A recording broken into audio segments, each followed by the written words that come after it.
Hi friends, welcome to the Bible Project Daily Podcast. As we're working together through the book of Genesis, we've reached a really challenging and difficult passage. Genesis chapter 34 is the story of Dinah and the Shechemites. It's a story of evil, it's a story of sexual violence, and it's a story where we see how it is responded to. It's a very challenging scripture dealing with challenging subjects, but I do hope that we can learn something from it, something about how we should respond when we're living in a wicked world surrounded by evil. So join with me today on the Bible Project Daily Podcast. A quick reminder that if you're new to this, that all of these studies contain a transcript of approximately what I've said, and you'll find access to that in the episode notes page of any audio version of the podcast. Doesn't matter which platform you're receiving it on. If you follow the link through to where the podcast is hosted on the Buzzsprout podcast website page, you'll find a transcript there of roughly what I've said. There's also links to other ways in which you can connect with the ministry. But anyway, that's it by way of introduction. So we'll just drop in to the main study and back into the main text today. I'll see you at the end. Bye for now.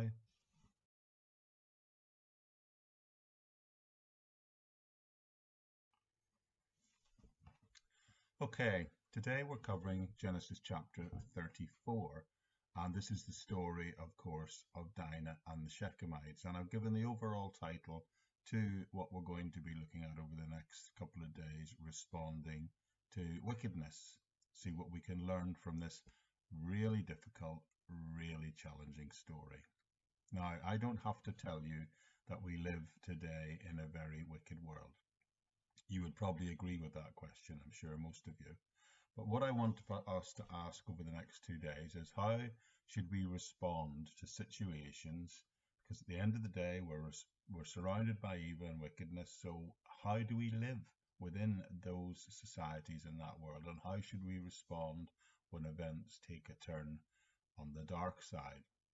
What is this proper response to the reality of what we have to face and what we see happen? And what is an improper response when evil rears its ugly head in front of us? We are all faced with it all the time, and we all have to, by nature, have to choose to respond to it one way or another, even in fact if we do nothing. Now that's an interesting question, isn't it? Is it okay to do nothing as a response to evil around us? The other option is to go to the extreme and live a life in fear all the time, or respond in a way that's inappropriate. So can we find a middle ground? Is there a correct way to live in a wicked world? What is the wise way? What is the godly way to respond to the wicked world in which we live? The search is to try and find a way to live alongside and respond to evil, and to try and figure out a way that honors the Lord and yet seeks what is right for all occasions and for all parties all of the time. It's a difficult path to navigate, friends. But I believe that the story contained within Genesis chapter 4 can offer us a few insights. Now, I'm going through the whole book of Genesis as we've been doing. We've come to a passage which I think can give us some help, at least a few insights into how we might respond. Now, it's a really troubling chapter. And those of us who approach it in isolation, anyone who approaches this chapter in isolation, without remembering that the events depicted within it lie within the context of not only the entire story of Jacob, but within the context of the entire book of Genesis. And if you've just arrived today in isolation, or you're someone who's studying chapter 4 in isolation, you are in great danger of reaching wrong conclusions by just looking at the text in isolation. So we're going to approach it cautiously, friends, and we'll do as we always do, which is initially we'll work through it, the chapter verse by verse. And the opening verse, Genesis chapter 34, verse 1, tells us this. Now Dinah, the daughter Leah had born to Jacob, went out to visit the women of the land. Now remember, friends, we're in the middle of the story of Jacob. And if you've been with us through the last few podcasts, you will remember that Jacob originally fled his homeland for deceiving his father and his brother. But now, 20 years later, he has come back. He's been reconciled with his brother, and he ends up in this city of Shechem. And the passage reminds us at this point that he has a daughter as well as his sons. He has a daughter called Dinah. You may also recall that the story has told us so far that he has had 12 sons, but this is referring to his one and only daughter, Dinah. Now, probably we shouldn't be surprised with her having 12 brothers. She probably wanted to have a social life among the women of the land. So verse 1 says she went out to find a woman friend, probably someone her own age that she could relate to. Only it was a local woman that she went out seeking. She went out and looked for companionship among the not the Israelite women. Now, this is probably because she's been there. It tells us they're based in Shechem. So all she would find there if she went out into that area, of course, would be local Canaanite women. And of course, being based in Shechem, if she goes out amongst that community, all she'll come across really are local women. Now, Bible teachers have tried to figure out how old she was, and given that there's very little information, it's not an exact science. But one commentary I read said she was probably between 13 and 15 years old, and another said she was 15 or 16 years old. So if you do some research, the formed opinion seems to suggest she's probably somewhere between 13 and 16 years old. So she is what is today we would call a young teenager. And she's looking for some girlfriends, but when she goes out amongst the place in which she lives, things take a dark turn. Verse 2 tells us, when Shechem, son of Hamor, the Hivite, the ruler of the area, saw her, he took her and he raped her. Oh dear. The one who has raped her, have you noticed, he's called Shechem, and the region's also called Shechem. That means that he's a prince, if you like, a sort of the son of a ruler of the region. So he's clearly someone who has, and probably had a sense of entitlement about his special privilege that he had. Isn't this a familiar story of sexual violence, even when it happens today? It invariably involves an abuse of power. And there's little doubt that Shechem here, the person, grew up with a sense of entitlement and probably thought that he was above everybody else. And today, when we hear stories of sexual violence, we still hear about the power or the privilege of and the abuse of it that often happens when these terrible things happen. People with power and privilege are in danger of and being inclined towards thinking they can do whatever they wish. They think they can just go out and do whatever they want, that the laws don't apply to them, and that is absolutely what's going on here. But let me just make another observation. Jacob should have provided some protection for the young girl, his daughter, living under his roof. After all, they were living in a pagan neighborhood. They were living in an area whose reputation for moral living had been identified in the Genesis story so far. So she's going out into a neighborhood that wasn't Israelite. They were pagans, surrounded by pagans, and their practices that they carried out. Well, we can guess. We don't need to guess. We can look at the text to see what the attitude and the actions of the pagan people around them were.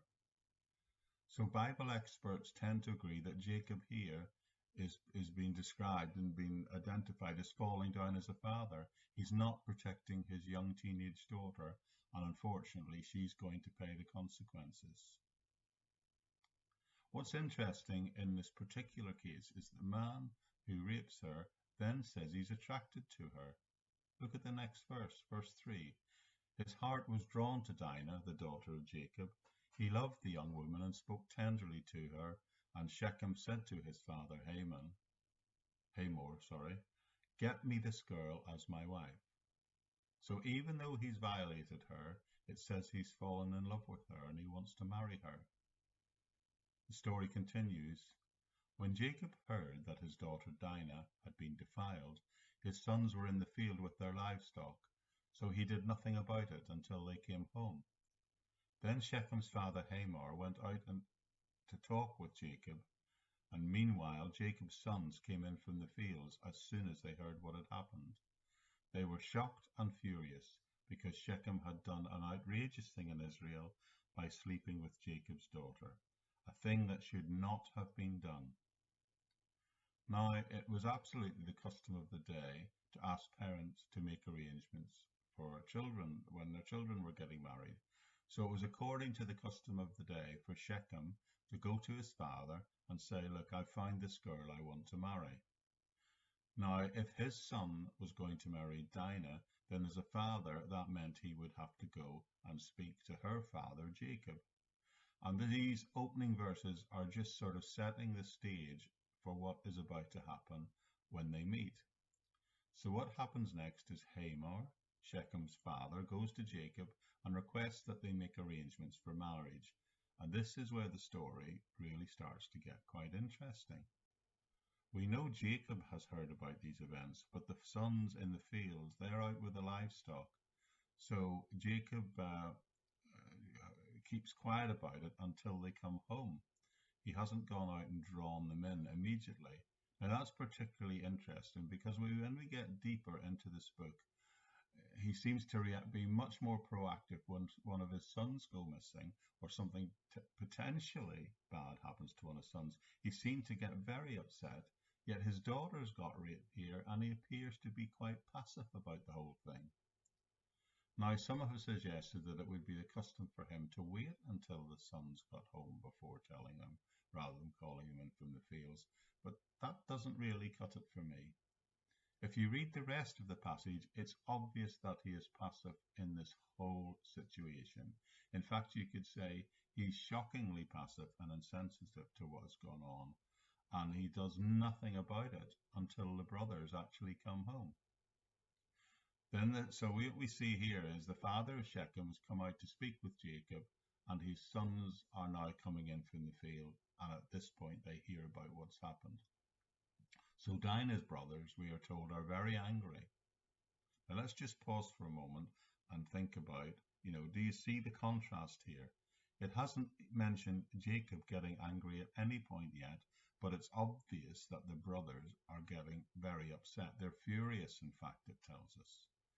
And Jacob is just being passive in the whole situation, but these brothers are angry, saying Shechem has done a disgraceful thing by sleeping with their sister.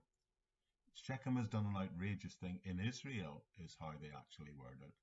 Now, what's significance in their response, as detailed in that verse, is their use of the word Israel. This is the first time the word has appeared in this regard, and it's indicative of the fact that this word is used to make the point that this terrible thing has been done among God's chosen people, Israel. So the author here is saying the offense is pointing out that they recognize that the offense is against one of God's chosen people, and that's what they're angry about that. It was their father Jacob who had his name changed by God himself to Israel, and it is against this situation, this family line, that this has been done. It was his daughter and their sister that had been violated. So verse 8 to 10 then tell us, but Hamor said to them, my son Shechem has his heart set on your daughter. Please give her to him as his wife. Intermarry with us. Give us your daughters and take our daughters for yourself. You can settle amongst us. The land is open to you. Live in it and trade in it and acquire property in it.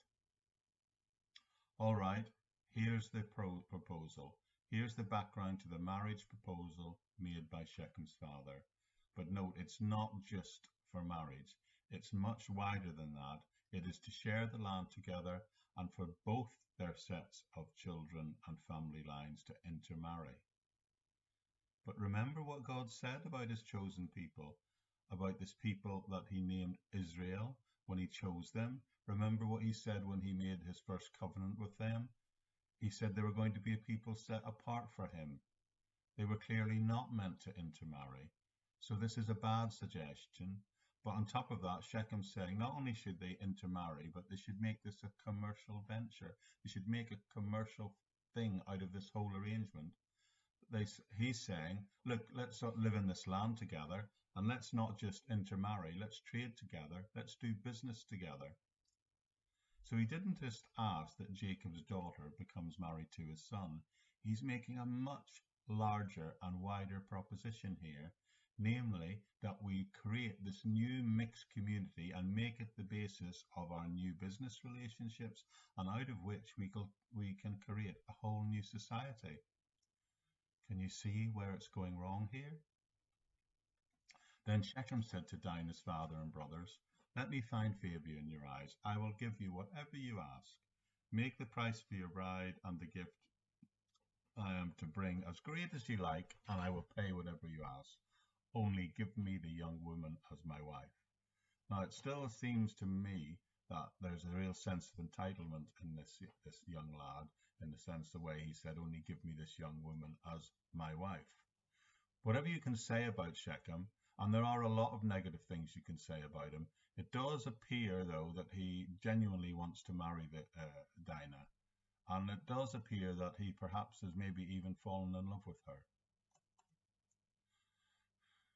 So is this different times? Or maybe not so different? He's willing to pay whatever they ask for the dowry. Just give me the girl. I want to marry her. That was his request. That was what he wanted. And here's the response. Because their sister Dinah had been defiled, Jacob's sons replied deceitfully as they spoke to Shechem and his father Hamor. Now the key word in this verse is deceitfully. It tips us off to pay attention to what's coming next. So we need to understand, we need to pay attention that what they're about to say is an attempt to deceive Shechem and Shechem's father. They aren't sincere. They aren't speaking the truth here. And this is the beginning of a great deception, pure and simple. The narrative picks up in verse 14, where it tells us, they said to them, we can't do such a thing. We can't give you our sister to a man who is not circumcised. That would be a disgrace to us. We will enter into agreement with you on one condition only, that you will become like us, circumcising all your males. Then we will give you our daughters and take your daughters for ourselves. We will settle among you and become one people with you. Now, remember, they don't mean any of this. How do we know that? Because the text in the preceding verse pointed out that this was all a deception. Now, if you recall, God told Abraham to practice circumcision from then on in, which was part of the symbol, a sign that God had given to set his people apart and to greatly multiply Abraham's family line and give him a lot of descendants, out of whom the Messiah would eventually come. The Messiah, not just for the Jewish nation, but for the whole world. But we need to understand that other people at that time also practiced circumcision, even adult circumcision on occasion, so that this request that all the men of the Shechem nation be circumcised, it's not completely out of the ordinary. The request would have struck them as a challenging but a reasonable thing. They think if we can just adopt this custom and all of us are circumcised, then we consolidate what they obviously think is a great deal. So keep that proposal in mind, but keep in mind that it was a deception. All right, let's just continue reading the story. Verse 17. But if you will not agree to be circumcised, we'll take our sister and go. Their proposal seemed good to Hamor and his son Shechem. The young man, who was most honored of all his father's family, lost no time in doing what they said, because he was delighted with Jacob's daughter. So Hamor and his son Shechem went to the gate of the city to speak to the men of the city. So here we pause here, and it seems that these two groups of people they separate for a moment, and they're going to take it back, and they're going to discuss the plan with the wider group of people, with the leadership of the Shechemite people at the city gates. Continues in verse 21. These men are friendly towards us. They will let them live in our land and trade in it, and the land has plenty of room for them. We can marry their daughters, and they can marry ours. But the men will agree to live with us as one people only on the condition that our males be circumcised as they themselves are. Won't their livestock, their property, and all their other animals become ours? So let us agree to the terms, and they will settle amongst us. So the Shechemite people are saying, you know what? Let's do this. They have this discussion, and it tells us all the men went out to the city gates and agreed with Hamor and his son Shechem, and every male in the city was circumcised. It's important to note that in ancient times, all the main business dealings were done at the city gates. So this is saying something like Hamor and Shechem gathered the people together at the city gates. It's a bit like saying they called a meeting at City Hall and the Shechemite Council ratified this plan. The plan is that they will become one people. We will swap our daughters, and we will marry their sons and their daughters, and their daughters will marry our sons, and we're all going to live happily ever after. Is that even a possibility? Is that really how this is all going to work out? Well, we'll find out when we come back and look at the second part of Genesis chapter 34 next time. Okay, that's it for today. Thank you so much for joining me. Quick reminder that on the episode notes page of any audio version of the podcast, there's lots of links through to ways in which you can connect with me, including my Patreon website, where I make some exclusive content available to patrons. Some discipleship courses and some teachings that I do in secular environments, alongside messages sometimes given in other churches which are recorded. By becoming a patron of my ministry, you are primarily providing a resource which enables the Bible Project Daily podcast, which is my main, obviously, ministry, to not only be made available on the internet, but to be made freely available on the internet at no cost to anybody who wants to receive it. Tens of thousands of people are now accessing this and making the rhythm part of their daily lives. So we are to be thankful for that, and I'm so thankful for you to enable this to happen. I really could not do it without you. So thank you for your encouragement by listening to it, and your prayerful encouragement of me and this ministry. But that's it for today. I do hope you've enjoyed our time together, and we'll be back here again tomorrow, when hopefully we can gather up this very challenging story of Dinah and the Shechemites. But anyway, thanks again for being here on the Bible Project Daily Podcast, and I'll see you right back here very soon. Bye-bye for now.